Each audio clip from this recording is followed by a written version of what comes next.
Yep.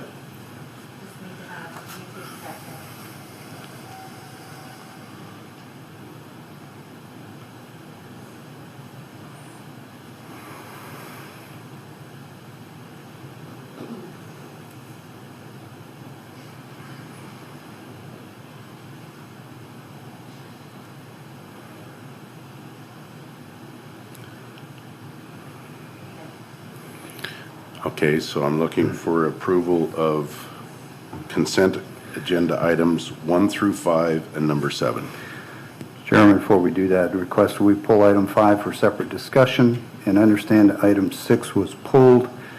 Staff, tell me when that was pulled, please. I pulled this item number 6 because I did not like the way it read and it was not put in the format that was requested. So, appreciate the detail. The question was, when was it pulled? It was pulled Monday. And it's because I was not around until Saturday to get my book, and I didn't want to just disturb Mr. Johnson over the weekend, so I waited till Monday morning. First thing, called him. Okay, thank you. We have item 5 being pulled for separate discussion, so I'm looking for approval of 1 through 4 and number 7.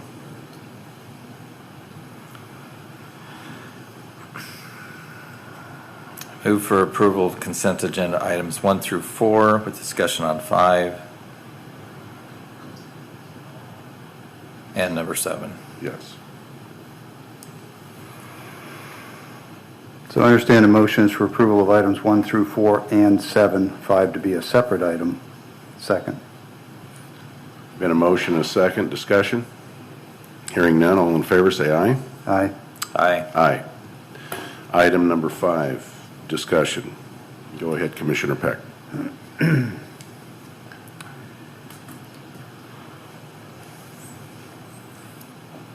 Mr. Johnson, I'll direct these questions your way since I don't really know who did the legwork on this, and please feel free to refer questions to whomever did. First one is, did we use or look at the state contract for these vehicle purchases?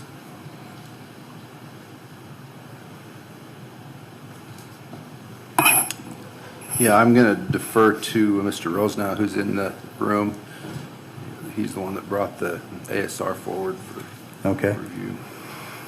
I know sometimes the state contract has not always been the cheapest, but I think we should always look at it. Yeah, state contract does not have any of those vehicles available, nor are they listing any for 2022 yet at this time, because we're still in the 2021 year.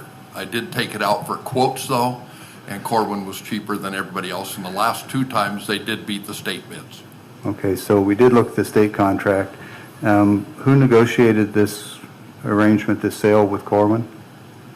The what? Who negotiated this purchase? I did. Okay. Which is not a purchase yet. Right, hasn't been approved yet. Right. Just as an observation, I don't know that there's any prohibition on it, but certainly for the last decade or more, we've made it a practice, if not a policy, not to take money from what we call the 10s and 20s, the personnel account for capital purchase items. But again, I'm not aware of anything that makes that unlawful. It is a departure from how we've done it. I don't know that that's a problem. I just wanted to share that perspective. Yeah, we'd actually done it earlier this year for one vehicle where we pulled out a portion of the funds for that. Right. And again, I'm not aware of anything that says that it's unlawful. It's just for many years we never did it. Was there a civil legal review done on this package? No, there was just like before. We got information from Mr. Mahoney on how to proceed the last 2 times, and that's what we used for this one. Same methodology. Is the price on the vehicles firm, or is it subject to change? And are we permitted to contract to purchase something without a known price? We have the price listed, and if we move on it, if it's approved today, I'll be able to lock that in. I can't tell you what would happen if we wait another 30 or 45 days with the pricing that's going on out there. But I can lock those prices in if it's approved today. Okay, so I'm looking at the bid, and it says in bold letters at the bottom, price subject to change based upon supplier cost changes. Correct. So the price is subject to change. It is, but they've assured me that if I get word to them this week, it's not going to change. And certainly if you only approve that certain dollar amount, if it was to change, the purchase would not be able to go through. Okay. Those are all the questions I have on that item. Thank you for your help. Okay. Any questions, Commissioner Mullen? No questions. Okay. So we had further discussion on item number 5. Is there a motion? I'll make the motion that we approve number 5 on the consent agenda.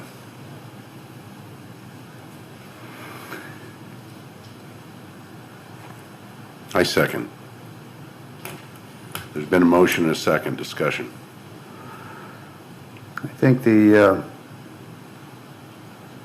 record has been established here that the approval is for the amount presented in the package is the only authorized expenditure, and if the cost goes up, then this approval is no longer valid and needs to come back to the board. That's all I have. Okay, with the motion and the second, all in favor say aye. Aye. Aye. Aye. All right, so with that, we'll go down to the Commissioner Administrator updates. Keith? Thank you, Mr. Chairman.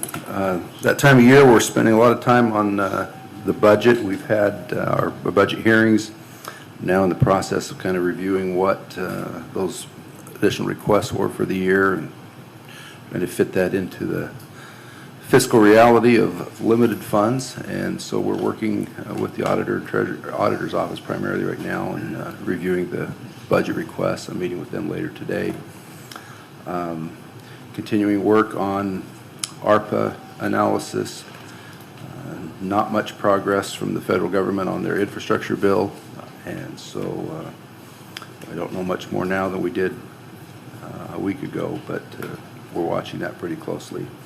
Met with city officials and Tom French discussing some upgrade needs at the Happel Center and kind of getting a better picture of the city's long-term commitment to partnering with us on operating expenses for the Happel Center.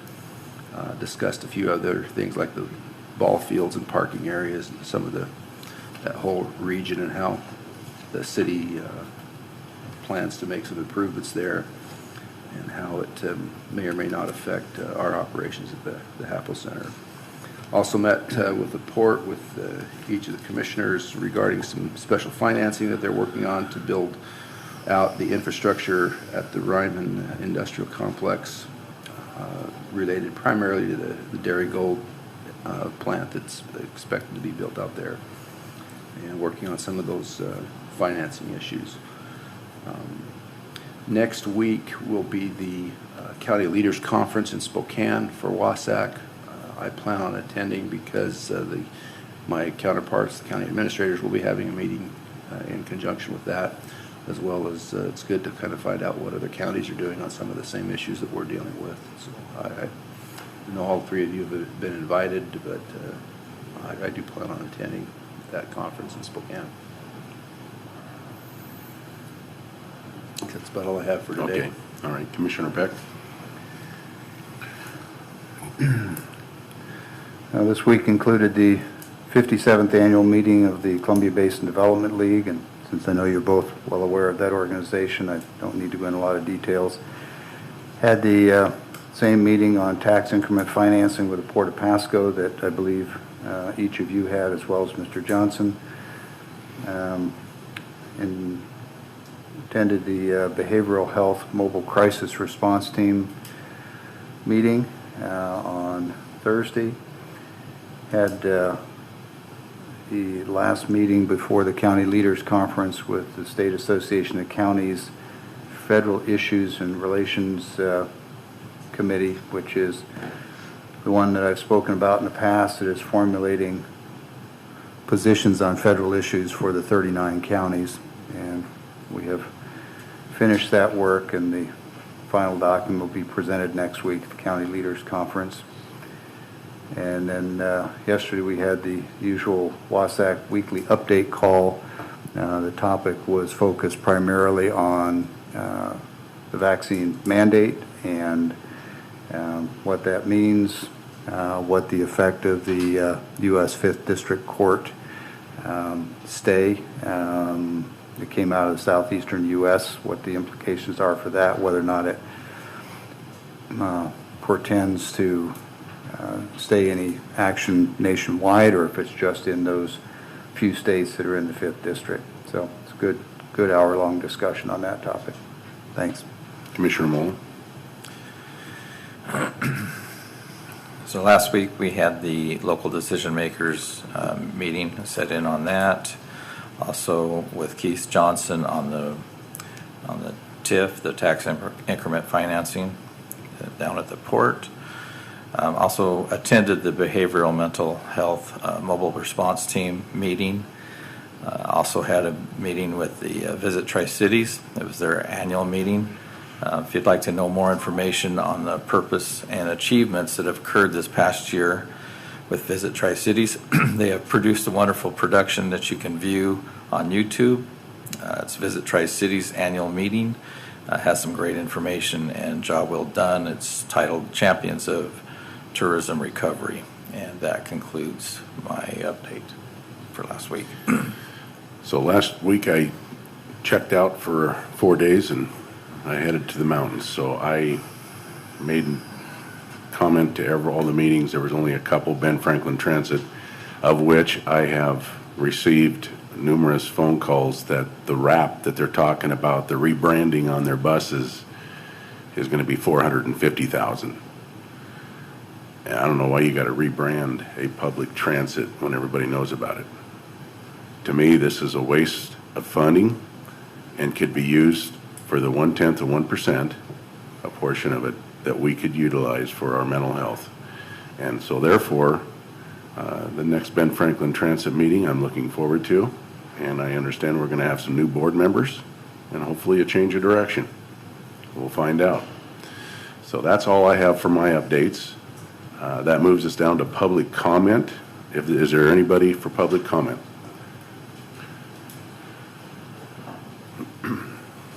I'd like to point out, though, I blew up one of those night meetings because I've made copies. Can you get closer to the mic? There you go. Anyhow, I made copies of Franklin County Building Department. In their own stuff, they're lying. It's disgusting. And there's conflicts of interest and just things that are just shoddy for years now. And it shouldn't happen. It shouldn't be that way. It should be transparent, open to the public. You should know about stuff. Coming back even 20 years ago where they redistricted this and then let us know 6 months later. This isn't right. This is America. This is supposed to be, property rights and stuff. You do whatever you want to do with your own property. But people that don't want to sell and don't want screwed with, leave them alone. That's all I got to say. And, seriously, what do? You can't fight a corrupt system. Not legally. And I'm not trying to be whatever, but, if it comes down to, what do you do? I don't know. Could I ask your name, sir? Clay Whipple. How do you spell your last name? Whipple. And I've got more stuff, but it's all tied up with some other paperwork in a garbage bag. And, I've never been around. None of you guys have seen me for years. But when you push someone so damn far, it's done. Thank you. Thank you.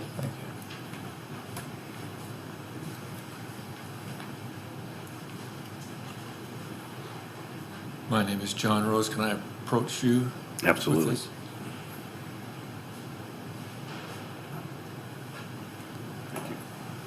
Thank you.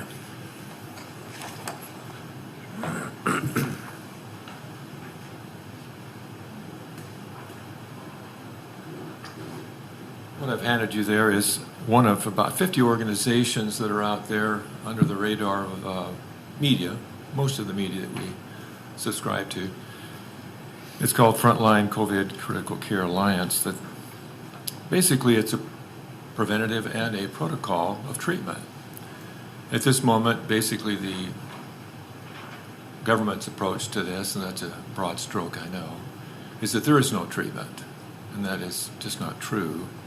I would draw your attention, I starred something down below there as far as supporting information. You may or may not have heard of the fact that in the northern Indian state, and this is 1.2 billion people, this state has 241 million. A lot of folks, right? They've effectively eradicated COVID from their population. Approximately 2-3 weeks ago, they reported they had 199 cases. Their state versus all the other states, except for one, have used ivermectin. The one that followed the WHO recommendations have, at this moment, 60% of all fatality, and that particular state is suing the WHO at this moment for murder, based on their recommendations. So I'm just sharing this with you so that you can see that there is hope. There's lots of information out there if you know how to get it and how to dig it out. And there actually are treatments for COVID. I'm certainly grateful that Mr. Peck is doing well. That is wonderful. That is wonderful. Thank you. You're welcome. Thank you. Is there anyone else for public comment? I do have one caller on the phone whenever you're ready. Ready? I don't see nobody coming to the mic.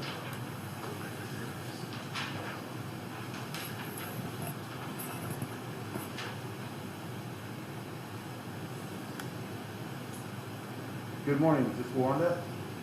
Yes, it is. Thank you. I have a little bit of a delay, so I was just trying to listen to John Rose. What he was stating was very, very important, and I appreciate his words.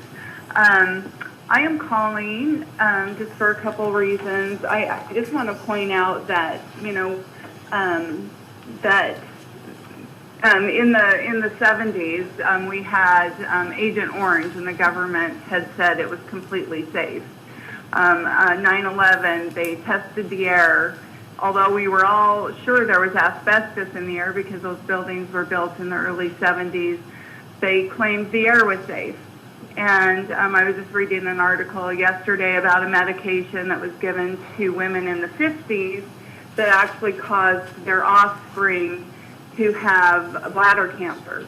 So this vaccine, and I know that it was taken off, and I appreciate that.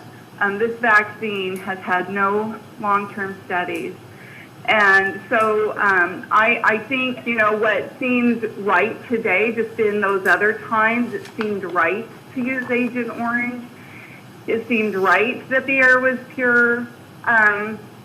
That later on it could come back to bite not only the state government, but any local government or businesses that do not accept all persons exemptions. So I know that there's been a stay, and I'm grateful for that. I'm hoping that the U.S. Supreme Court will back up the real science and actually look at real science, as John Rose was just expressing. But I'm so frustrated because I know everyone is so afraid. All these counties and entities are so afraid of being sued. But what I have noticed is that this state government does not want to go to court. They are doing whatever they can to keep it out of the court. So I don't fear getting sued, but if we did, that would actually be a blessing, because then we can go to court and actually look at the real science and what the real truth is. instead of this fog of bureaucrats that aren't using science but consensus to try to impose an untested vaccine. It has had no animal testing. It in phase 3, instead of a 3 to 4 year study, it was studied in 6 months. And we are currently under phase 4 of the study. So we have no idea. Everything is emergency. The fact that they want emergency approval and the fact that they want to give this to children is scary. So that's what I want to leave with you. I know I'm up in my time, so thank you. Thank you. Any other calls, Keith? Anybody else for public comment? Seeing none, we'll move down to Franklin County Horticultural Pest Disease Control Board 2022 budget. Pam, welcome. Good morning, Commissioners and County Administrator. All right, so the Horticultural Pest and Disease Control Board, So we can hear you. So annually, we present our budget to the Commissioners for acceptance. And I just wanted to provide a little background and highlights of our control board.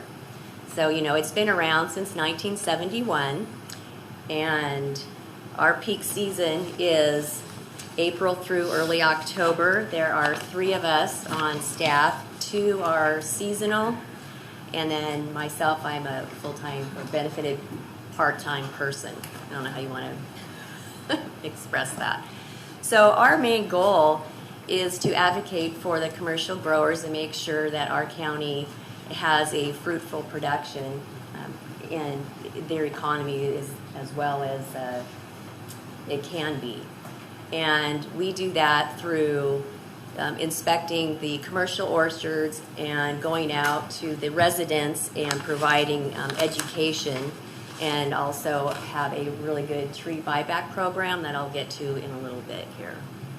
So some of the highlights for our season include, some of our collaboration and teamwork with every year with the WSDA.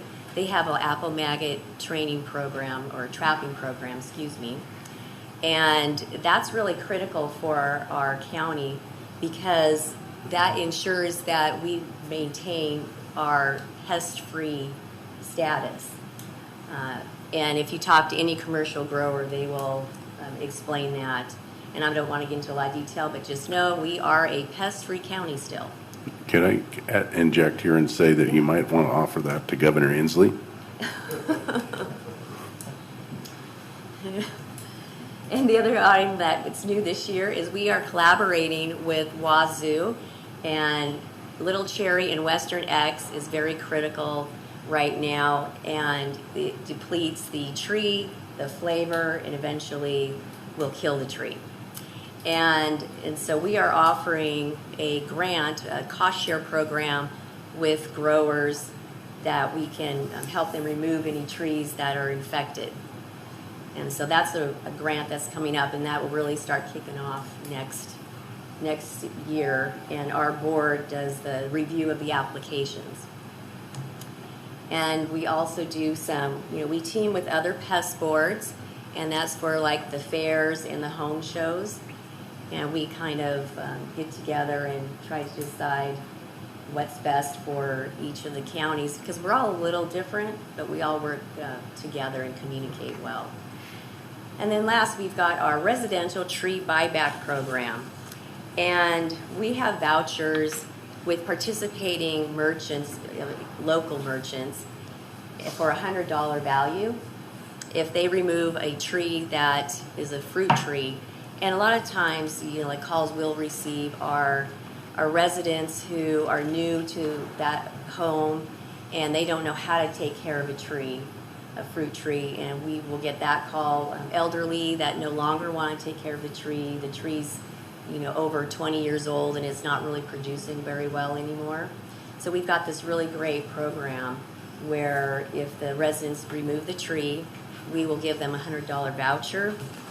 And we have participating merchants, as I mentioned, and they are Max Nursery, Job's Nursery, Tree Farm, Columbia Grain, and this year we brought on board Ranch and Home and Fiesta Foods, because we wanted to broaden the interest of the community with something than landscaping. And so far, Ranch and Home has become one of the top 3 of our redeemed vouchers that we've been getting back. So that's been a good selection for us. Okay, so then also what we started doing, we scout, part of the service offered cherry orchards. And our focus is the cherry orchards that are usually 10 years and older. And you see this, it's not a very good map, but that is on the door. You see the door handle there? So it gives you an idea of how large that is. And what you see there are all the apple and cherry orchards that are 10 years and older. And these are what we scout. There's roughly 3,000 acres, and every year we try to scout. Our goal is like 1,500, and every other year we'll scout that same one again.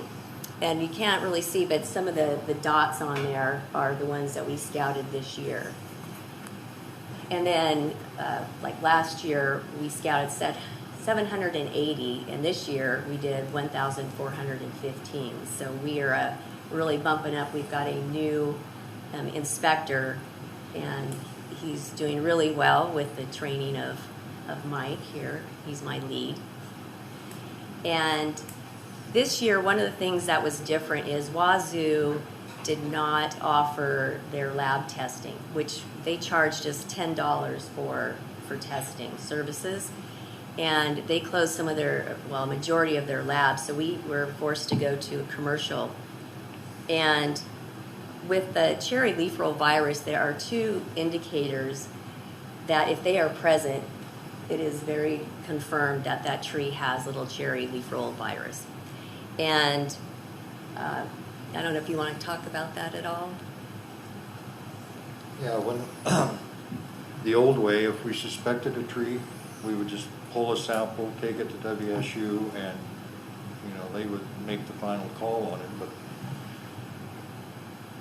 they don't do it anymore, so that forced us going from a $10 sample cost to what, $72, which that makes it unaffordable for us, because we were doing upwards of 400 or 500 tests a year. So you can imagine what it would cost at $70.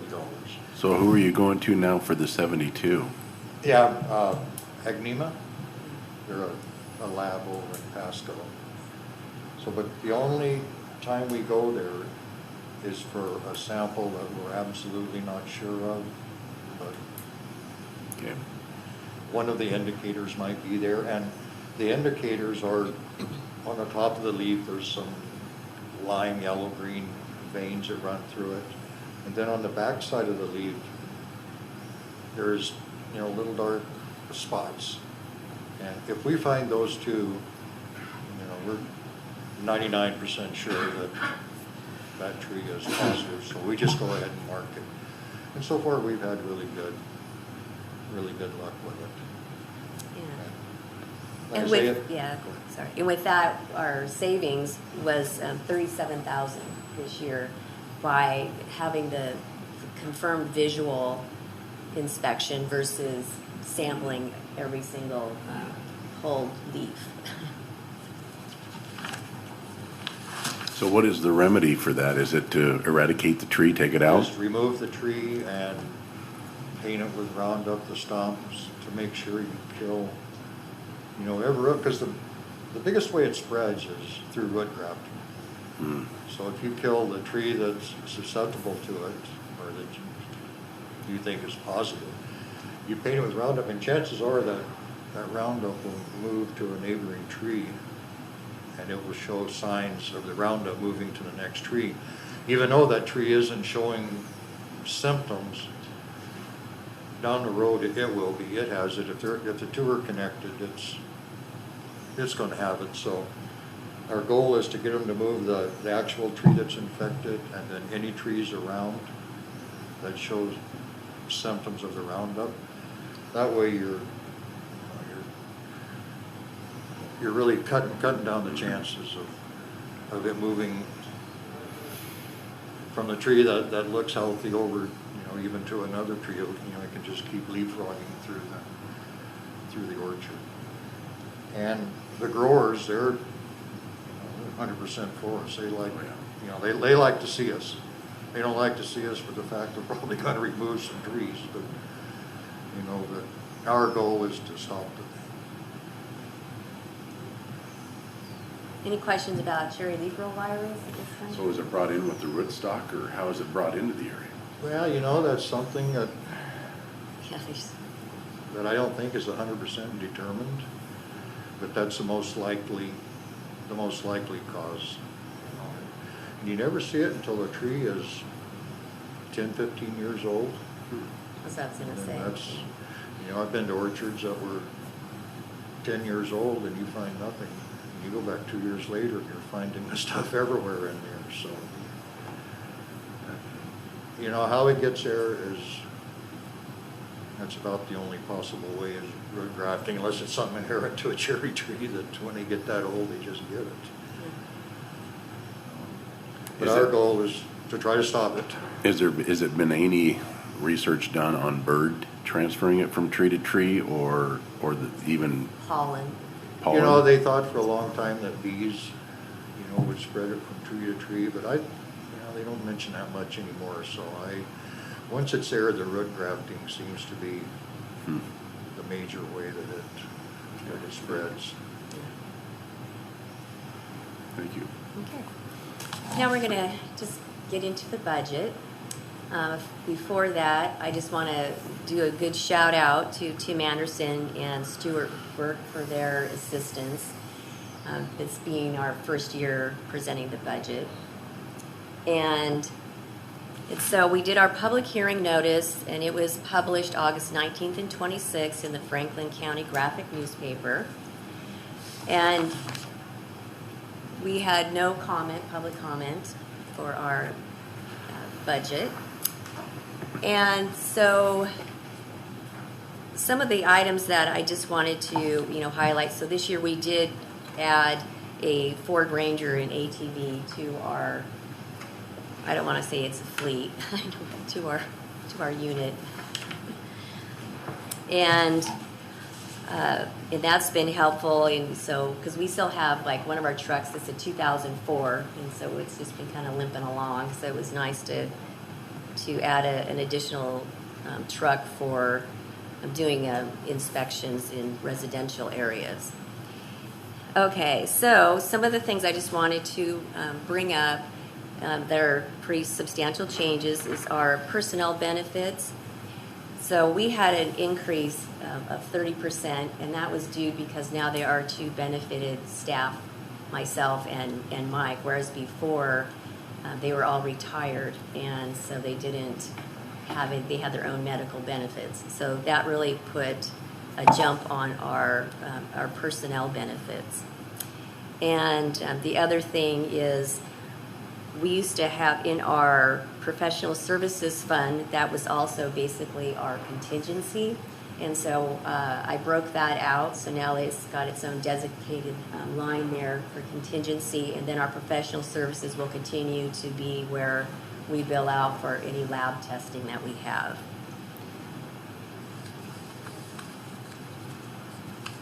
Other than that, it's pretty straightforward. We've got, as requested, we have just a year-to-year comparison.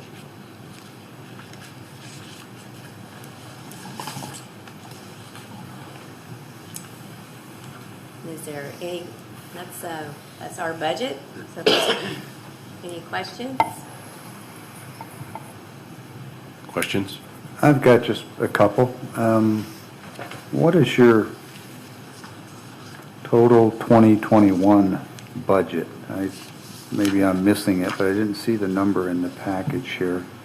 It's- I saw Exhibit B that listed 2018 through 2021, but I just didn't see any totals for those years. Well, it was, it's 207,000 was for 2021, that was our total budget. 207,000? Yeah. Okay. And I want to make sure I heard what you said a minute ago. Did I hear you say you split your professional services and your contingency into two separate? Yeah, they were all, there was multiple things coming out of that item, and I just felt it was cleaner to separate out the contingency, and as well, that was a recommendation of the commissioners from previous budget Yeah, meetings. no, I think that's a good thing to do. So what is the combined total this year for your professional services and contingency? Contingency, it looks like it's 49,000. Professional services is 3,500 roughly.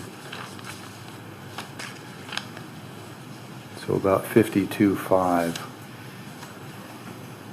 Yet last year, this current year, 2021, instead of 53, it's 70, almost 75,000. So that would account for some of the budget decline. Okay, thank you. Looks like a good budget. Thank you. So with that, we just respectfully request the commissioners accept our 2022 budget. Mr. Chairman, move for approval of Resolution 2021-259 as presented in the matter of the Franklin County Horticultural Pest and Disease Control Board 2022 budget. I'll second that. Been a motion and a second. Discussion? Hearing none, all in favor say aye. Aye. Aye. Aye. Thank you very much. Mr. Chairman, could I ask just one Absolutely. question? It's kind of unrelated. The number of acres in Franklin County under tree fruit production, is that number increasing, decreasing, staying flat? Or is that a question that you can answer off the top of your head? Okay. So this year, we have seen a decline in the tree fruit acreage. And let me see if I can come back here. So here, there's been a lot of trees removed up in this area. Am I in the right area here? And we're going to be monitoring this to see if it's going to be a trend. So that's kind of where we're at with that. But yes, there was a decline, but it hasn't, it's just been this year that has been notable as far as, like in our numbers. But then our residential parcels went up. However, we won't, it doesn't balance out for us. I mean, we will never regain those tree fruit acreage resources once they're removed. And at this time, those that are removed, they are being, those acres are being developed. They're not being replanted. They're being developed into housing, is that correct? Yes. Yeah. So, again, we are monitoring that and to see if it's going to be a trend. I'm hoping it's not. Are there new orchards going in Franklin County, or is it pretty much Yeah, not we've peaked that and we we're... are aware of. Would you agree with that, Mike? Well, all of it that's coming out is not going back in. There's a lot of, Mike, would you mind speaking into oh, the- I'm sorry. If you feel Oh. comfortable taking off your mask, just so. Okay. I can hear you fine, thank you. Okay. Some of them are more the bigger commercial orchards, and a lot of it they do take out and then let it, stay fallow for a year or so, and then they go back and plant it. But a lot of the housing stuff, that's never going to be back. So it's just kind of hard to say. There's a few good-sized blocks of ground that orchards have been taken off, but not necessarily it might get back to orchard, but grapes, and just a different type of crop. We have one orchard who's talking about planting nuts. is the hazelnuts, I want to say, which is not a tree fruit. Well, I'll speak to that because living out there, I know that there's been a brand-new orchard put in on Eltopia West Road. And it's right there past Glade Road. Pretty sizable, and they're looking at buying the farm next to it that's agricultural hay farm that they want to put orchard in. So there is a move on some other ground out there, but I don't think to the magnitude that we're losing the orchard ground for housing. And I know that the trees that are taken out on some of these orchards, they do got to let it sit idle, and they like to fumigate to get rid of the problems in the soil. So it takes time to replant. You just don't take them out and replant. If you got a problem in the soil, you got to eradicate it, and you do a fumigation application. Right. So we are seeing the competition of orchard out there on our ground still, but probably not to the near the magnitude that we're losing it.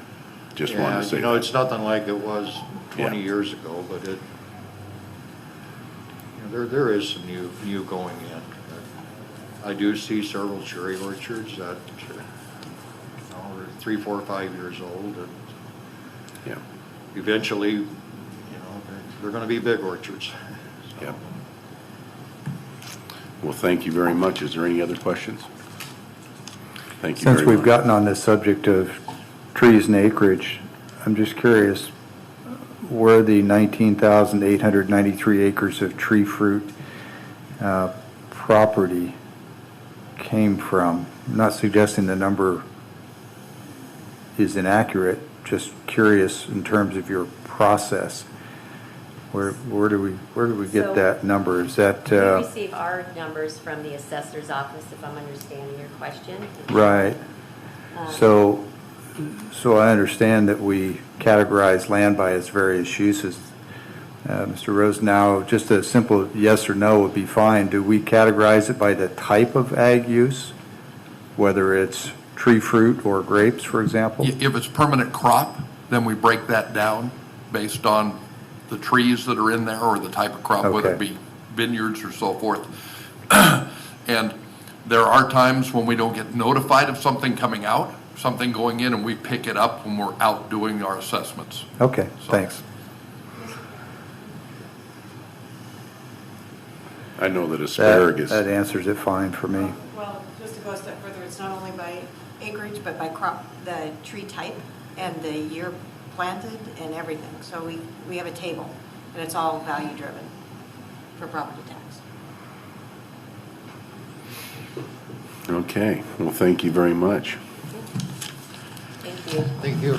And with that, we'll move down to the next item, which is, Carly, will be Telecommunicating Policy, Resolution 2021-260.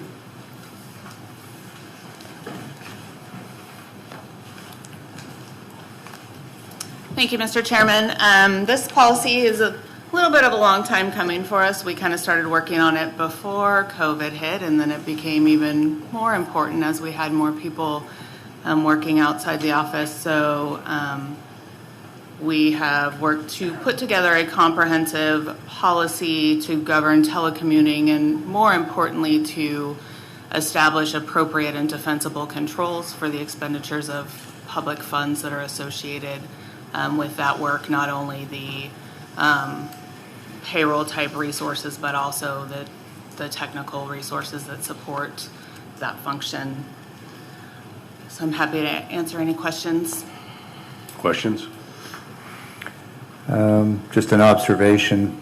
For a long time, I've been commenting occasionally about the importance of the coordination block on agenda summary reports, because it gives the board an idea of which offices had seen the information, which ones had concerns, and if so, what they were, which ones supported, which ones were neutral.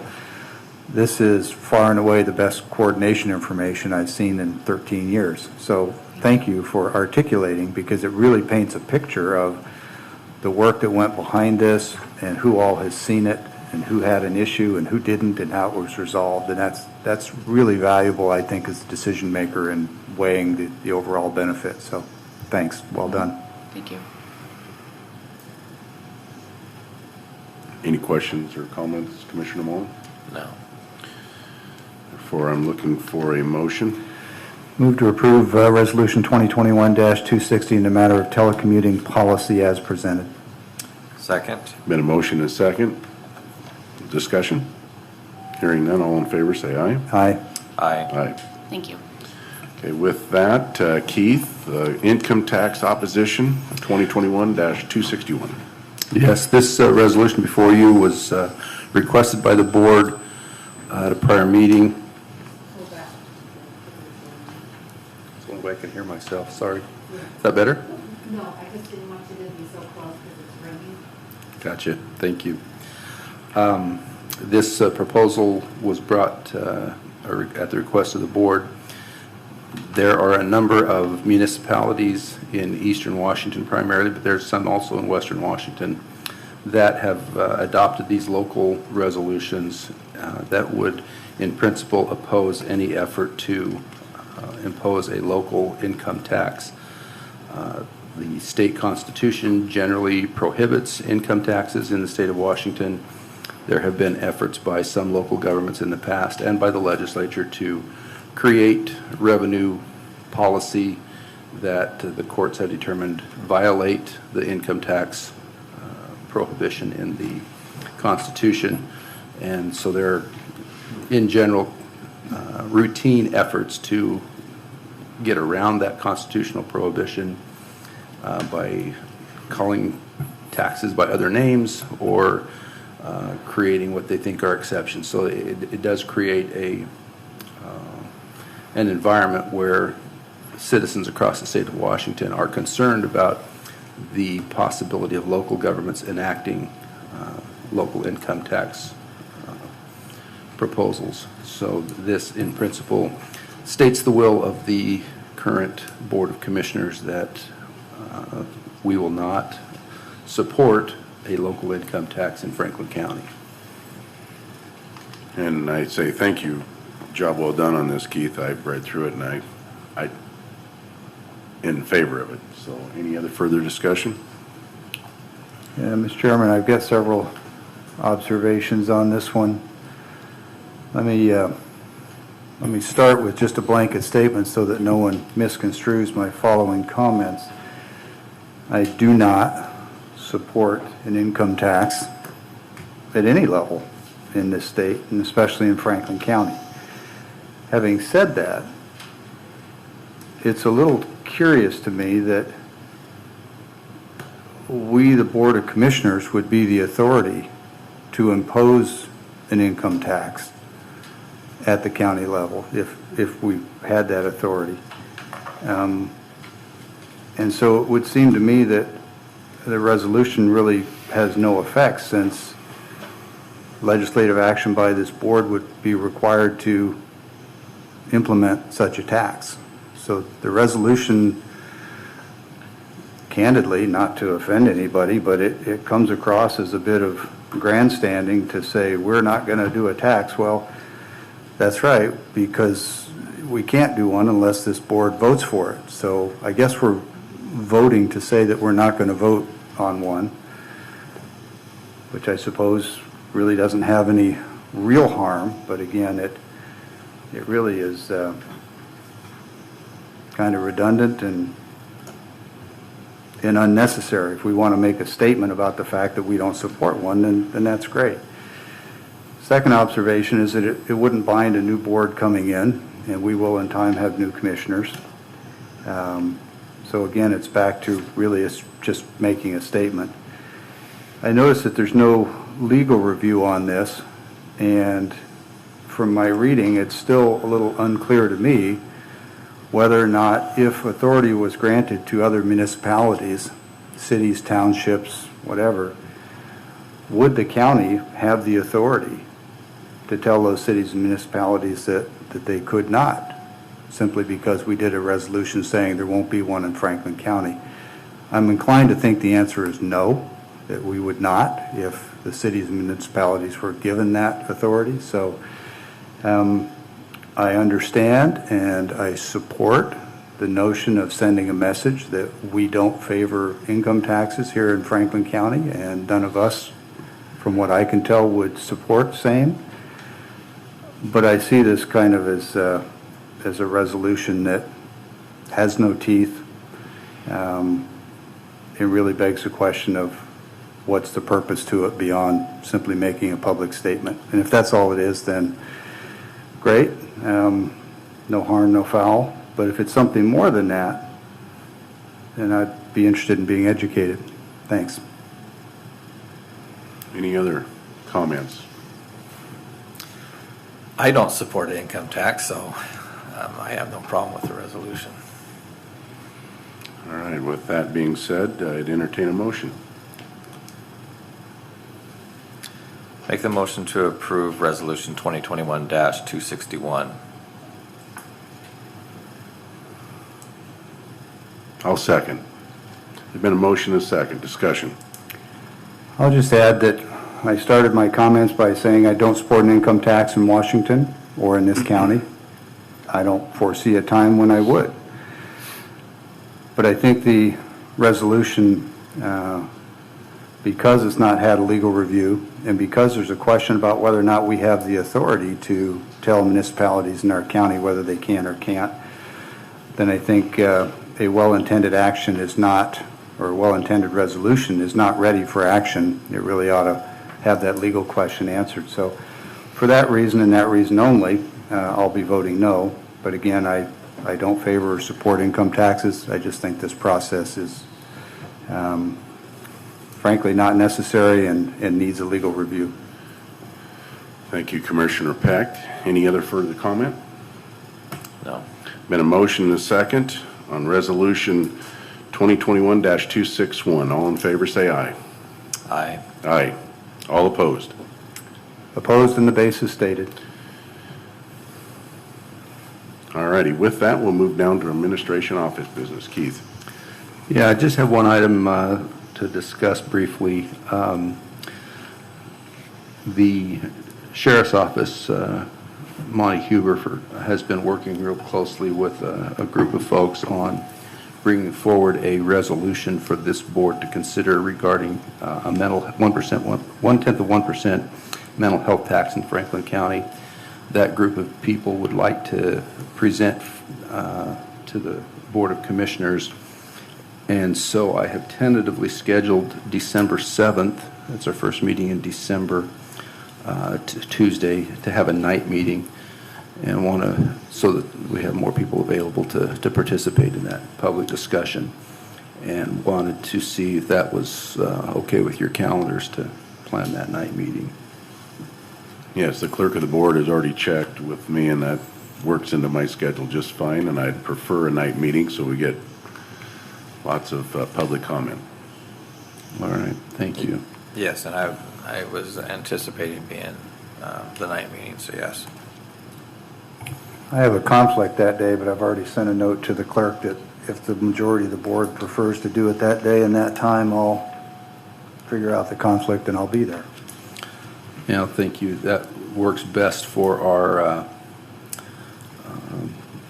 requirements to post notice for that meeting as well, to have adequate time to do that. Now, Keith, on that, we're going to just discuss it because I wouldn't rule out the fact of maybe getting that 0.1% of 1% from Ben Franklin Transit. We are in the mix of maybe bringing that forth again. Those issues are a little bit independent of one another. Okay. My understanding from Benton County is they are pursuing a similar proposal that the tax would go into effect probably July 1st of next year. Okay. And because of the nature of our working with them on the Center for Recovery, and the purpose of this proposed tax would be to finance operations of that facility, I think it's wise for us to be on a parallel path with Benton County as much as possible, without completely conceding control to them, of course. So the possibility of the transit allowing a reduction of their sales tax percentage to be placed on the ballot may still happen, as you described, but that's really a decision for transit. It's kind of independent of this. Well, that'll be a decision for transit to put forth to the voters. Transit's the board's not going to make that decision. All we're asking is for the voters, the people, Sure. to grant us that permission. That's what we're asking. Understood. So I think we can move forward with that, since if that fits your schedules, we'll plan on that. That's all I had for. On that point, the transit proposal has been pursued 3 different times. The first 2 times I advocated for it, and I'm actually the one who brought the proposals forward to do a 1/10 trade-off. And this 3rd time, I supported it as well. I just want to make the observation that the premise is that you put a measure on the transit ballot asking the transit voters if they would like to reduce the transit tax 1/10 from 6/10 down to 5/10 voluntarily, with the proviso, the promise that the boards of commissioners would, if transit was reduced, the commissioners would invoke the 1/10 mental health and substance use disorder tax. If you reverse those and you approve the tax, it removes any of the intended incentive for transit voters to reduce the transit tax. So you either need to do them in the proper sequence or simply approve the tax and not pursue the transit piece. Hopefully that's clear. So with that, we'll move down to public comment. Commissioner, I did have one other. Oh, okay. The clerk reminded me of. We are holding another redistricting committee public hearing on Monday, November 15th at Robinson Elementary School in East Pasco. That was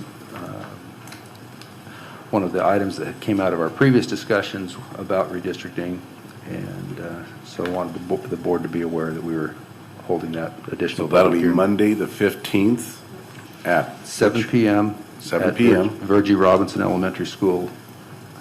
It's right on the corner of East Lewis, and their actual address is, I'm not even going to say it right, Weehee? East Lewis and Weehee. Weehee, am I saying that right? W-E-H-E. It's right on the corner there. Thank you. Okay, with that, we'll move down to public comment. Is there anybody that would like to add to the meeting? Again, my name is John Rose. I've had the opportunity to be in the ballot counting process with the staff of Mr. Benton, and I wanted to just share with you some of the observations and some of the things that I was impressed with. First, I'm sorry. Can't hear. Oh, sorry.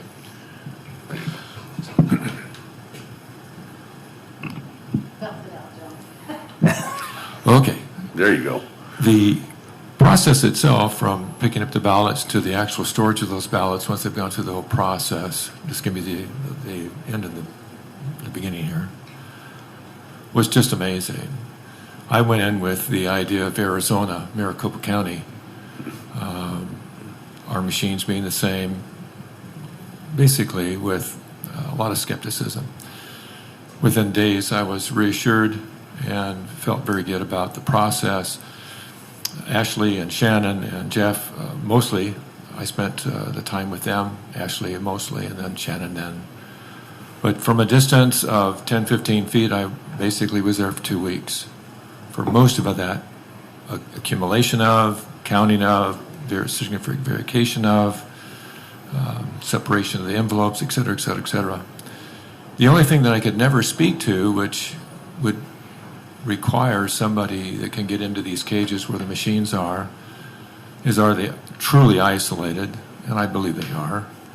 And if they're isolated, then is the computation which goes on within those machines actually unaltered by software that's in them, software that's updated, whatever.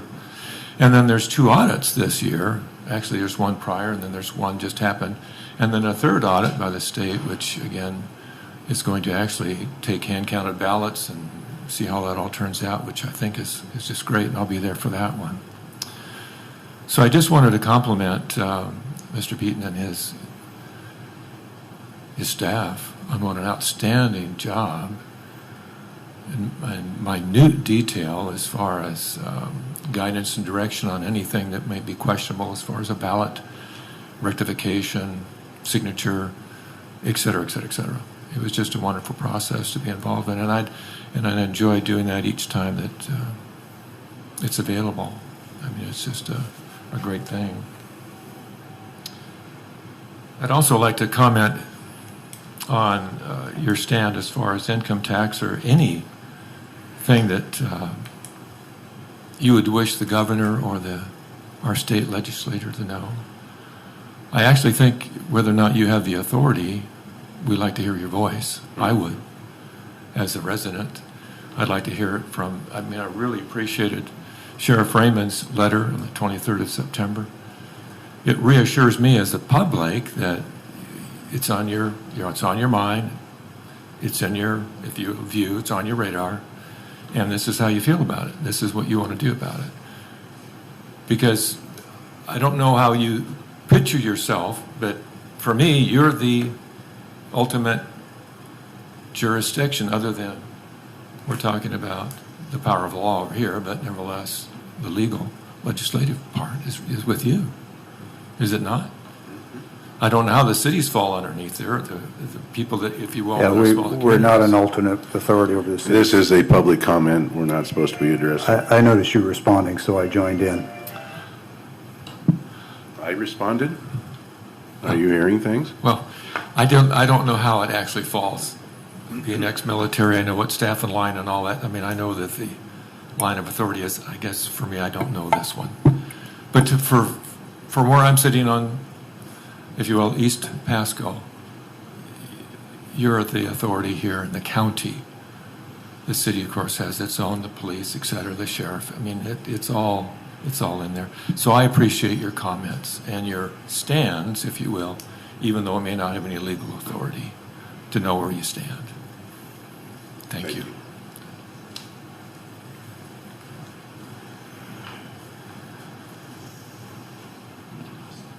Good morning, Commissioners. Thank you for this opportunity. And I want to say I appreciate this gentleman and what he just shared with us. I think it is important, even though that your voice may not carry the same weight as the governor's voice. I think it's important for your voice to be heard and to be in the open. I would like to share with you something that this tax ban resolution, it says, whereas the Board of Franklin County Commissioners desires to declare its position regarding the potential for local governments to impose a local income tax on its residents and businesses. Franklin County Commissioners desires to declare its position. I think it's really important that your position is openly known. I believe, if I'm counting correctly, that you're the 11th or the 12th jurisdiction that has made this same declaration, and I think the 2-to-1 vote we heard this morning on this resolution is really important. That was made in open public hearing. I think that's really important. I think it speaks volumes about where we're at in this county today and some of the struggles that we have in this county today. I think it was really important what this gentleman pointed out, that our sheriff put out a letter declaring his position and where he stood on that. And I think that's really important, and I was impressed. That was not an easy letter for our sheriff to write, and it was not, I'm certain, I don't know this, haven't spoken to him about it, but I'm certain that he got some pushback on declaring that position openly. And I'm thankful that you did that. I'm obviously the one that has asked you on a number of occasions to do this, and I'm very thankful that you did that today. I think it's important that, especially those that are in elected office, declare their position so that we know where you stand. Another observation that he made was about our auditor's office. As a prior candidate in this county that lost an election, I too went through our auditor's elections process and through the building with both our auditor and some of his staff, and I will tell you that I am 100% confident in the elections in Franklin County. Is there isolated incidents? I'm sure that there is with most things, that there's isolated anomalies, but I am 100% confident in the elections that we have today. The process is utterly and entirely different than it is in other places in other parts of the country where there's been concern for things not going the way that they should. But in Franklin County, I'm pretty confident that we have an honest and fair election. Thank you for the opportunity. Any other public comment? Keith, anybody on the phone? No, sir. Seeing none, we'll move down to, Mr. Chairman, before we do, I'd like to have the mic for a moment. go ahead, Commissioner Peck. One of our commenters today was kind enough to read verbatim out of the income tax resolution, and that would be the whereas the Board of Franklin County Commissioners desires to declare its position regarding the potential for local governments to impose a local income tax on its residents and businesses. The whereas provides background material. The meat and potatoes of a resolution is when you get into the actual resolution where the board resolves. And so I'd like to read, now therefore the Board of Franklin County Commissioners declares and resolves as follows. Section 1, the Board of County Commissioners hereby declares that the imposition of a local income tax on the businesses and residents of Franklin County is prohibited. As I said earlier, I don't support an income tax in Franklin County. Frankly, I don't support one anywhere in Washington.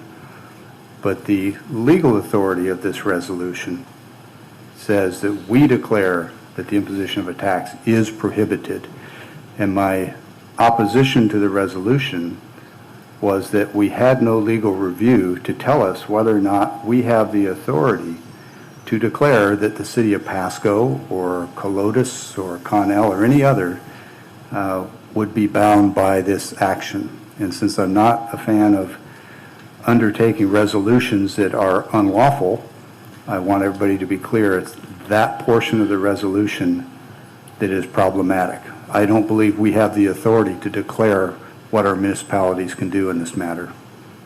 A legal review prior to would have resolved this, and I would encourage us going forward to go back to the previous practice of seeking legal reviews on our resolutions. Thank you. Thank you. Public comment still open. Public comment is still open.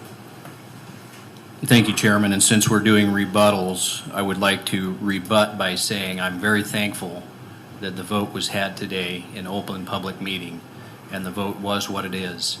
If this resolution, as is written, gets us into some type of legal problem at some point in the future, I think it was really important that we made a public statement as Franklin County, and we said we do not support an income tax in Franklin County. If we did everything looking in the rearview mirror with the way we run this county, we will not be successful. We need leadership in this county, and we need to make statements about where we stand, and we need to lead. Thank you. Thank you. With that, we'll move down to executive session, 15-minute, to consider the minimum offering price for the sale of real estate. RCW 42.30.110, parentheses 1, parentheses C. And I believe we have the Treasurer's Office in here to present, correct? Yeah, Mr. Chairman, if I could, would ask that the board, myself, the clerk, the treasurer, and Russ and Whitney from the Treasurer's Office be allowed to participate. You said 15 minutes? 15 minutes is what's I on the think 15 schedule. minutes is adequate. So we're going in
The closed session is with Carly? And she's a,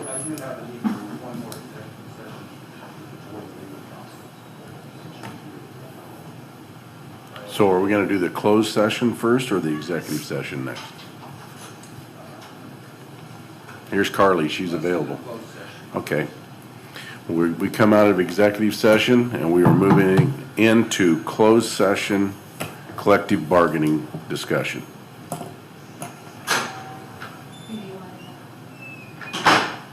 She says 30 minutes. Do we have to declare that on the closed? Okay, 30 minutes. Three commission. Keith, go ahead.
If you have a meeting.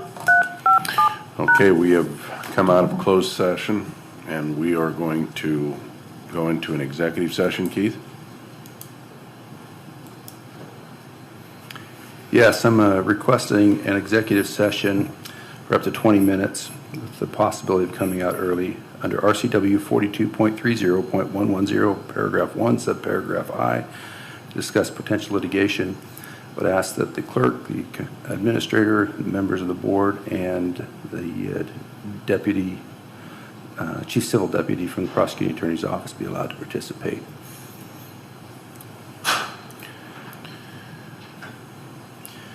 We'll need to give her just a minute to sign on to the.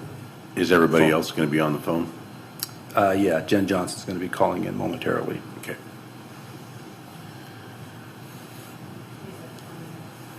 Yes, So we'll wait till they come on the phone before we go into executive session. correct. Thank you.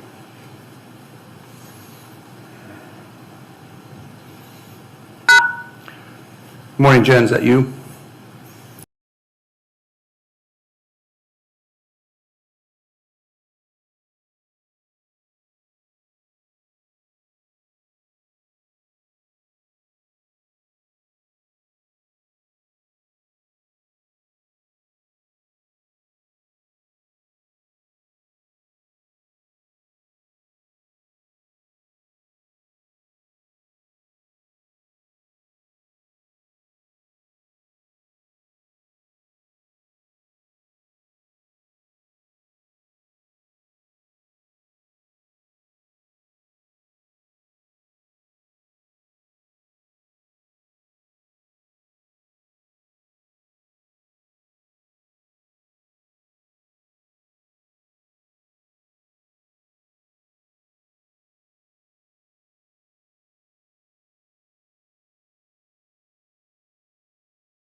Okay, we've come out of executive session and we are in regular session. Is there any other business for the good of the county?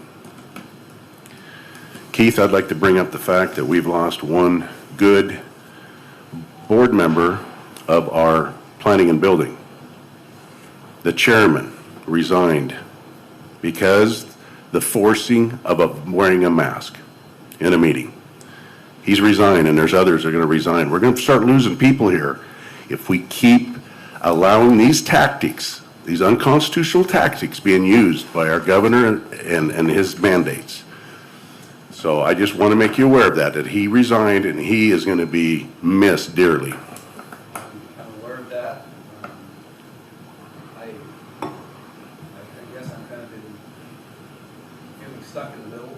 I know.